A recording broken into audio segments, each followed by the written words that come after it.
विद्यार्थी मित्रों, कक्षा 10 विज्ञान में 11 सवालों का अभ्यास हो चुका है। आज हम 12 नंबर से शुरू करेंगे। पुष्प किसे कहते हैं और पुष्प के जनन भाग और उसके आधार पर पुष्प के प्रकार हम समझेंगे। तो शुरू करते हैं पुष्प के जनन भाग। तो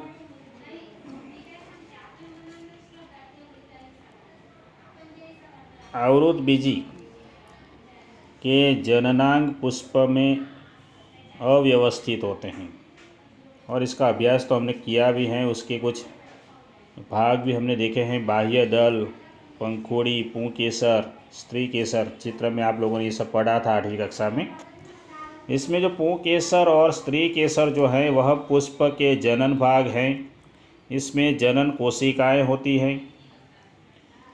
जब पुष्प में पुंकेसर अथवा स्त्री केसर में से कोई एक जननांग उपस्थित होता है तो उसे एक लिंगी पुष्प कहते हैं। इसके उदाहरण हैं पपीता और तरबूज। जबकि पुष्प में पुंकेसर एवं स्त्री केसर दोनों उपस्थित होते हैं तो उसे कहते हैं उभयलिंगी पुष्प। उसके उदाहरण है गुड़हल और सरसों। पुंकेसर जो है वह नर जननांग है। उसका कार्य है परागकण बनाना और परागकण सामान्य रूप से पीले होते हैं। आपने देखा होगा कि जब आप किसी पुष्प के पुंकेसर को छूते हैं तब हाथ में एक पीला पाउडर लग जाता है और स्त्री केसर पुष्प के केंद्र में अव्यवस्थित होता है और इसी को स्त्री केसर को पुष्प का मादा जननांग कहा जाता है और यह 3 भागों से बना होता है। उसके आधार पर उभरा फूला भाग होता है, उसे अंडाशय कहते हैं। मध्य में जो लंबा भाग होता है उसे वर्तिका कहते हैं और शीर्ष भाग में जो दिखाई देता है उसे वर्तिकाग्र कहते हैं। ऐसे 3 भाग हैं। अंडाशय जो होता है उसमें बीजांड होते हैं और प्रत्येक बीजांड में एक अंड कोशिका होती है। पराग कण द्वारा उत्पादित नर युग्मक अंडाशय की अंड कोशिकाओं से संलयित हो जाता है। जनन कोशिकाओं के इस युग्मन अथवा निषेचन से युग्मनज बनता है जिसमें नए पौधे में विकसित होने की क्षमता होती है। तो ये बात हो गई हमारे पुष्प की। पुष्प किसे कहते हैं उसके 2 जनन भाग हमने देखे, स्त्री केसर और पुंकेसर की बात हो गई। अब पुष्प के बाद बीज का विकास कैसे होता है उसे समझेंगे। 13 नंबर का सवाल, पुष्प के अंदर बीज का विकास।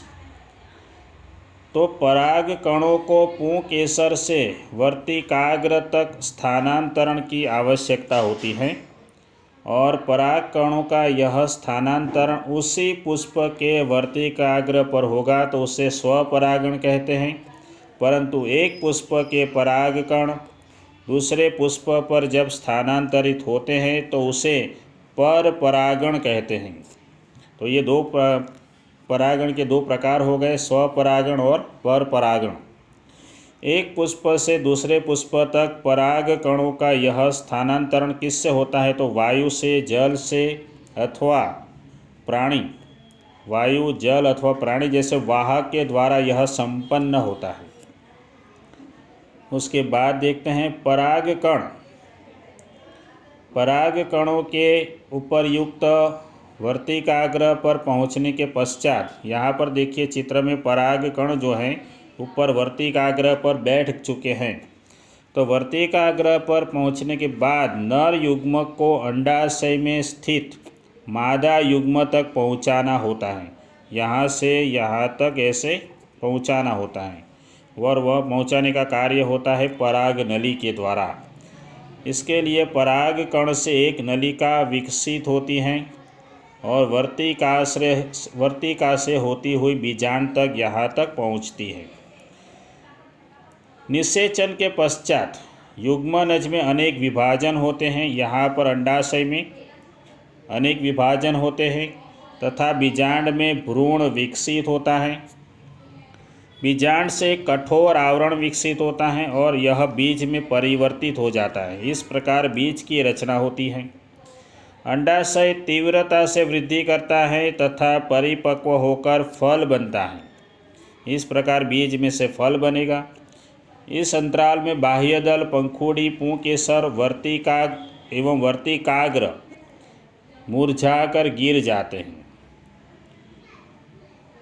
तो बीजों के बनने से पौधों को क्या लाभ है, देखते हैं। बीज में भावी पौधा अथवा भ्रूण होता है जो उपर्युक्त परिस्थितियों में नवोद्भिद में विकसित हो जाते हैं और इस प्रकरण को अंकुरण कहते हैं। ये बात हो गई हमारे सवाल नंबर 13 की कि पुष्प के बाद बीज का विकास कैसे होता है। आगे चलते हैं 14 नंबर का सवाल।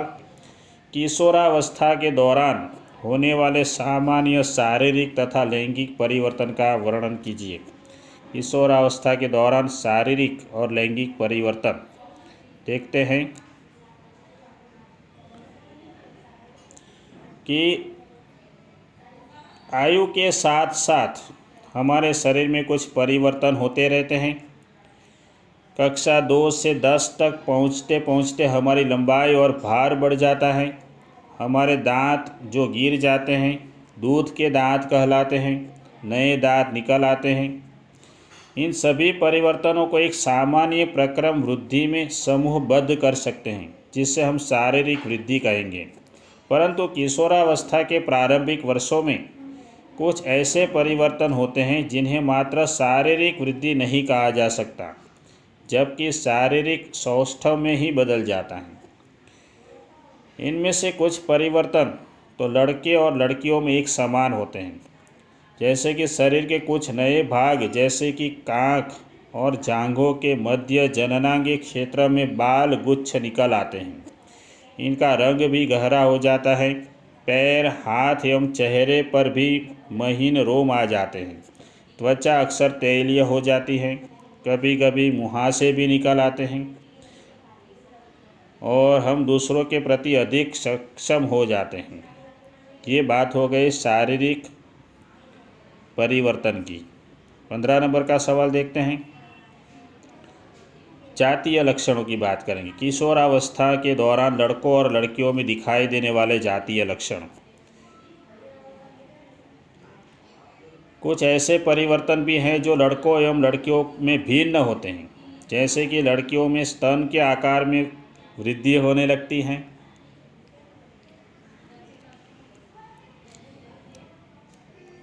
तथा स्तनाग्र की त्वचा का रंग भी गहरा होने लगता है। इस समय लड़कियों में रजोधर्म होने लगता है। लड़कों के चेहरे पर दाढ़ी मूंछ निकल आती है, उनकी आवाज़ फटने लगती है। साथ ही दिवा स्वप्न अथवा रात्रि में शिश्न भी अक्सर विवर्धन के कारण ऊर्ध्व हो जाता है। ये सभी परिवर्तन महीनों एवं वर्षों की अवधि में मंद गति से होते हैं। ये परिवर्तन सभी व्यक्तियों में एक ही समय अथवा एक निश्चित आयु में नहीं होते। कुछ व्यक्तियों में ये परिवर्तन कम आयु में तीव्रता से होते हैं, जबकि अन्य में मंद गति से होते हैं। जैसे कि लड़कों के चेहरे पर छितराए हुए कुछ मोटे बाल परिलक्षित होते हैं और धीरे धीरे यह वृद्धि एक जैसी हो जाती हैं। फिर भी इन सभी परिवर्तनों में विभिन्न व्यक्तियों के बीच विविधता परिलक्षित होती है, यानी वगैरह अलग अलग होता है। उसके बाद है लैंगिक परिवर्तन में यहाँ पर देखने को मिलेगा नहीं, यहाँ पर ही इसी पैराग्राफ में से आप लोगों को लिखना है। पहला पैराग्राफ जो है, ये 2 पैराग्राफ, इसमें से आप लोगों को लैंगिक परिवर्तनों की सभी चीज़ें मिल जाएगी। आगे चलते हैं। सवाल नंबर 16 की बात करते हैं। लैंगिक जनन के लिए 2 जीवों के बीच में जनन कोशिकाओं का स्थानांतरण कैसे होता है। तो देखते हैं लैंगिक जनन के लिए। तो लैंगिक जनन के लिए 2 जीवों के बीच में जनन कोशिकाओं का स्थानांतरण हम देखते हैं। दो भिन्न व्यक्तियों के जनन कोशिकाओं का परस्पर संलयन। यह जनन कोशिकाओं के बाह्य मोचन द्वारा हो सकता है, जैसे कि पुष्पी पौधों में हमने देखा पुंकेसर और स्त्री केसर के बीच, अथवा दो जीवों के परस्पर संबंध द्वारा जनन कोशिकाओं के आंतरिक स्थानांतरण द्वारा भी हो सकता है, जैसे कि अनेक प्राणियों में होता है। यदि जंतुओं में संगम के इस प्रक्रम में भाग लेना हो तो यह आवश्यक है कि दूसरे जीव उनकी लैंगिक परिपक्वता की पहचान कर सके। यौवनारंभ की अवधि में अनेक परिवर्तन, जैसे कि बालों का नवीन पैटर्न, इस बात का संकेत है कि लैंगिक परिपक्वता आ रही है। दूसरी ओर दो व्यक्तियों के बीच जनन कोशिकाओं के वास्तविक स्थानांतरण के लिए विशिष्ट अंग संरचना की आवश्यकता होती है, जैसे कि शिश्न के ऊर्ध्व होने की क्षमता, स्तनधारियों में जैसे कि मानव में शिशु माँ के शरीर में लंबी अवधि तक गर्भस्थ रहना तथा जन्मोपरांत स्तनपान करता है। इन सभी स्थितियों के लिए मादा के जननांग एवं स्तन का परिपक्व होना आवश्यक है। अब हमारे पास दो महत्व के सवाल हैं। मानव का नर जनन तंत्र चित्र बनाकर समझाइए और मादा जनन तंत्र, ये दोनों चित्र आप लोगों को बनाने हैं। तो शुरुआत करते हैं नर जनन तंत्र की। तो नर जनन तंत्र की बात करते हैं कि जनन कोशिका उत्पादित करने वाले अंग एवं जनन कोशिकाओं को निषेचन के स्थान तक पहुंचाने वाले अंग, इसे कहते हैं नर जनन तंत्र। नर जनन कोशिकाएं अथवा शुक्राणु का निर्माण वृषण में होता है और यह उदर गुहा के बाहर वृषण कोश में स्थित होते हैं। इसका कारण यह है कि शुक्राणु उत्पादन के लिए आवश्यक ताप शरीर के ताप से कम होता है।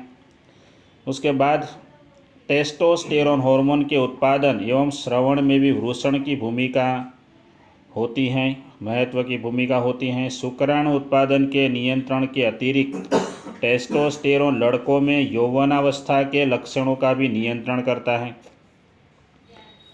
उत्पादित शुक्राणुओं का मोचन शुक्र वाहिकाओं द्वारा होता है। ये शुक्र वाहिकाएं मूत्राशय से आने वाली नली से जुड़कर एक संयुक्त नली बनाती हैं। अतः मूत्र मार्ग शुक्राणु एवं मूत्र दोनों के प्रवाह के उभय मार्ग है।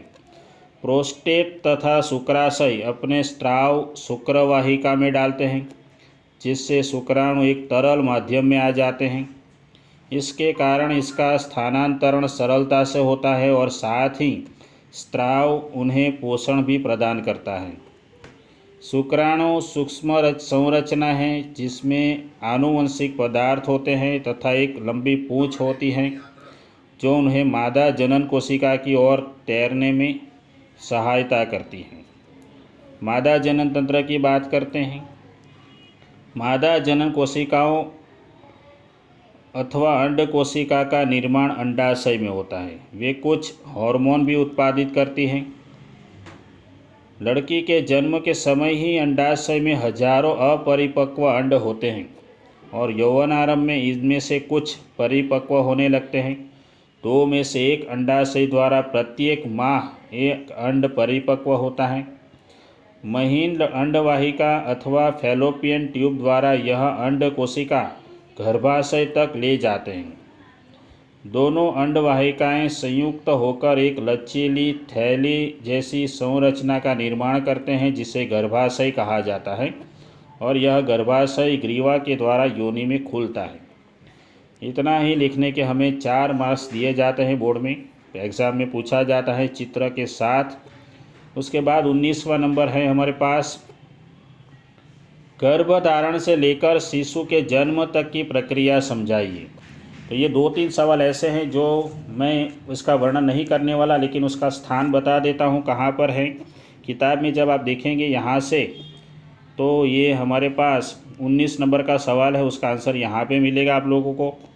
यहाँ से आप लोगों को यहाँ तक लिखना है, यहाँ तक जैसे लिखा है कि शिशु का जन्म होता है, यहाँ तक लिखना है। दूसरा सवाल है हमारे पास, समझाइए ऋतुस्राव के बारे में। तो ये आप लोगों का आंसर यहाँ पे शुरू होगा। और यहाँ पर देखिए ख़त्म होता है। उसके बाद आखिरी सवाल है हमारे पास 21 नंबर का कि यौन क्रियाओं के द्वारा होने वाले रोग समझाइए। 21 नंबर, यौन क्रियाओं के द्वारा होने वाले रोग तो कुछ ज़्यादा नहीं है। एक पहला रोग यहाँ पे लिखा है गोनोरिया, दूसरा है सिफिलिस, तीसरा है मस्सा और चौथा है HIV एड्स। ये 4 रोगों के नाम लिखने हैं आप लोगों को। एक अंतिम और सवाल है 22 नंबर का कि गर्भधारण की क्रिया रोकने के उपाय। बहुत सारे उपाय हैं, यहाँ से आप लोग पढ़ना शुरू करेंगे तो आप लोगों को अनेक तरीके मिलेंगे, अनेक। यहाँ से ये आंसर शुरू होगा। जो कुछ उपाय हैं उसके यहाँ पर मैंने लाइन करके रखी हैं, तो ये सब आप उपाय पढ़ें और अच्छे से लिखें नोटबुक में। बहुत सारे उपाय हैं, बहुत बड़ा सवाल है, एग्ज़ाम में ये 4 मार्क्स में पूछा जाता है, तो अच्छे से याद से लिखिए। तो दोस्तों यहाँ पे हमारा पाठ ख़त्म होता है। अगले वीडियो में हम लोग 5वां पाठ शुरू करेंगे।